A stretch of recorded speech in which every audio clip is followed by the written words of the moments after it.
In fact, this is what I've been focused on for the last 3, 4 years, is warning people about technocracy. And people were concerned about it a year ago. People were concerned about it before the election because they viewed the technocracy as being Bill Gates and Klaus Schwab and the UN. And so they're buying the propaganda. But what's actually happened is I think technocracy has accelerated probably by about 5 years based on what's just happened in, the last 6 to 7 months. Hmm. And this, I mean, this includes, people worry about digital ID. I think when I was on last time, we talked about that. That's what Real ID is. It is already digital in 8 states, and they're expanding to the other states. The One Big Beautiful Bill added $150 billion for surveillance. There's essentially the Patriot Act 2.0 within the One Big Bill, Wow. which is being used for AI, drones, surveillance across the board. And so that wasn't discussed. People have bought the propaganda on that. And of course, my primary area of interest and focus has been around CBDCs. And what they passed with the Genius Act is actually worse than a CBDC. And unfortunately, it's a little bit technical to explain. But I think the easiest way I can do it right now is to say I'm redefining CBDC as a Congress-backed digital currency. That's Okay, it, there we go. There you it, go. well, and there's an important reason for that. Remember that gold can act like insurance for your money because its price tends to rise as the dollar's purchasing power falls. So as inflation becomes more and more unbearable, if you are investing in and purchasing physical gold and silver, this acts as a hedge to that, right? And so as that dollar value declines, your gold, your silver is increasing. And we're looking at gold breaking that 4,000 mark that was also reported recently. So this is why so many global economic and geopolitical entities are beginning to move into gold. You can move into gold too. Colonial Metals Group, everything from the purchasing of physical gold and silver at great prices, also setting up or transferring your wealth over to a self-directed gold and silver backed IRA. That is another hedge for your retirement, for your investments, and every American needs to put a gold and silver strategy in place like immediately. There is still time. This is not going to go away, this problem. It's very evident with the big betrayal bill. It is time for you to begin to protect your family, your wealth, your retirement. The folks over at Colonial Metals Group are standing by. They are ready to talk to all of you in the Joy audience. They love this audience. They've taken great care of me. It's the only company that I trust, and they will take great care of you as well. colonialmetalsgroup.com/joy.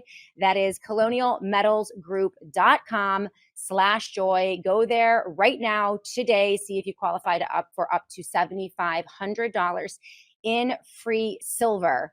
It is an amazing deal for the Joy audience, and you can take advantage of What they've done, what the politicians have done, the Trump administration and Congress, is they've made the Federal Reserve out to be the bad guy. Now, don't get me wrong. The Federal Reserve is the bad guy in the sense that they're a completely unnecessary third party. It's a private cartel of banks that essentially just makes money out of thin air backed by government debt. So they're right. completely useless as a third party. However, all of the financial surveillance that is in the current system, our money is already trackable, it's already programmable, it's already censorable. None of that originated from the Federal Reserve. The primary source of financial surveillance, meaning the know your customer laws and anti-money laundering laws, all of that information that you have to give to a bank or to a crypto exchange just to set up an account with biometric readings and all of this other stuff, all of the tracking that's being done in terms of AI surveillance with the IRS or NSA bulk data collection, and even the debanking that's happened with people like Dr. Joseph Mercola and even the Trump family. None of that originated with the Federal Reserve. Most of that originated from Congress. So what they've done is they've tried to convince people that the Federal Reserve is the bad guy, even though they're the bad guy with respect to financial surveillance. And then they've taken a private solution called stablecoins and put it under the control of Congress and the Federal Reserve. And they've painted it out to be something that's patriotic and being done to protect the financial privacy of Americans, even though it's the exact opposite of that. It's adding the financial surveillance to something that was already popular and private. So it's ingenious in that respect. So we have that. So we have a backdoor CBDC, but I would argue even worse because there's no resistance to it. If you tried to launch a CBDC from scratch, you would get resistance. In this case, stablecoins were used for $27 trillion worth of transactions last year. That's more than Visa. So you've taken something that's wildly popular and now you've backdoored it into something that's now under government control. So in an emergency, as we know, this is how Congress works. Next time there's a big emergency, a cyber attack, whatever it happens to be, Congress could meet and say, hey, you know what? Stablecoin issuers, if you want to be legal, you're going to have to add the ability for complete programmable money and the ability to only allow people to use stablecoins to buy products and services that are on a pre-approved whitelist. They have the ability to do that now. This is essentially what's been opened up here. And in the history of financial surveillance, which goes back to 1970 with the Bank Secrecy Act, it's never been reversed. Financial surveillance from Congress only moves in one direction, and it gets worse one emergency at a time. And this is primarily through the Genius Act, which was just signed into law last week. Am I correct, Aaron? And Yes. and again, Aaron stating, and I think that he is spot on that with the BBB and the Genius Act, this is the Patriot Act on steroids in terms of surveillance and the expansion of government surveillance. Can you give a quick overview of the Genius Act, the most troublesome elements of the Genius Act? I mean, here essentially it is creating the backdoor CBDC, right? It is just kind of using stable coins or something that's already popular in order to write that into law. But can you give the audience an overview of why this is so bad, what your concerns are with it? Yeah, the reason it's bad is that, and many people aren't aware, is that our existing financial surveillance is bad. So these Bank Right. Secrecy Acts and Patriot Act and all that other stuff is bad.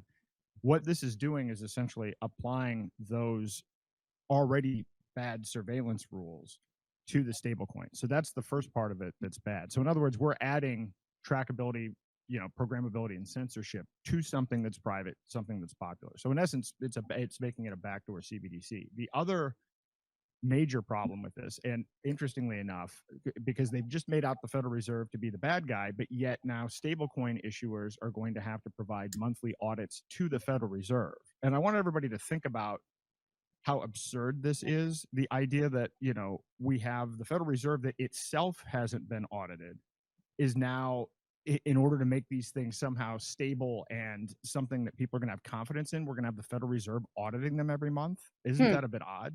Right.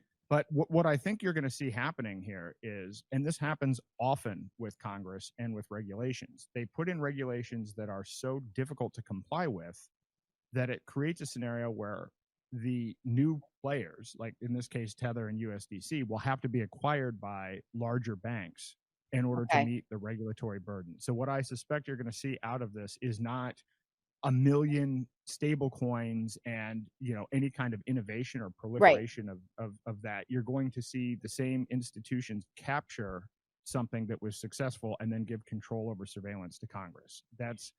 And we're already seeing that. The four big banks, Bank of America, JP Morgan Chase, Citi, and Wells Fargo, have announced that they're going to work together to launch a CBDC, a stable coin. And then individually, I know at least Wells Fargo and Bank of America have announced they're going to individually launch a stable coin. So this isn't in any way good. This doesn't represent a positive development for Americans. The truth is, you never were going to be in a situation where Jerome Powell at the Federal Reserve was the one that was going to be surveilling your coins. It's actually not even in their interest to do so. Now all of the digital programmable money is going to be in control of Congress and whatever commercial banks end up owning this. So that's the one first big area is surveillance that's wrong with this. The other is one of the main driving forces for even doing this is, and it relates to the one big bill. We have $37 trillion in debt. No one wants to buy U.S. Treasuries anymore. China has said ditch the dollar, and Japan has said is not in the position to invest as much because of their own economic struggles. And so those Right. have been traditionally the largest purchasers of U.S. Treasuries. Well, it's now you could say, well, remember early on, remember just 6 months ago when people were saying we were going to balance the budget?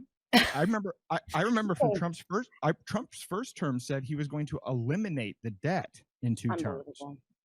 So, but that didn't happen. So we passed the one big bill, which means we're going to add $2.5 trillion a year for the next 2 years, and then I'm sure beyond, to the debt. So how are you going to fund this?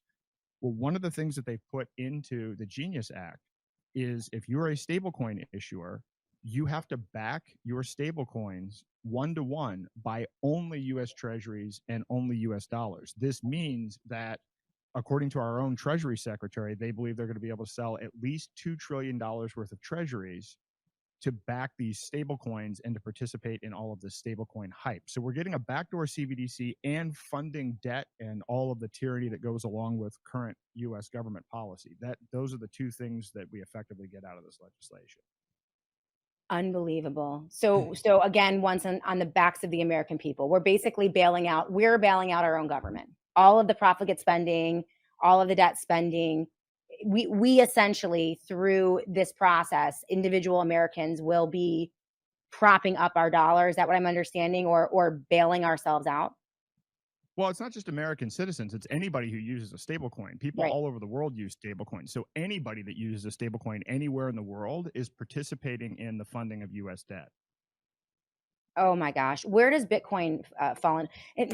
Can you help me understand the difference between there's stable coins that is that kind of like the umbrella over Bitcoin, Tether, these different type of digital or cryptocurrencies? Like, can you just like do a quick explainer on that so people understand? I mean, they're all digital assets, Okay. is one way of looking at it, and Bitcoin is a separate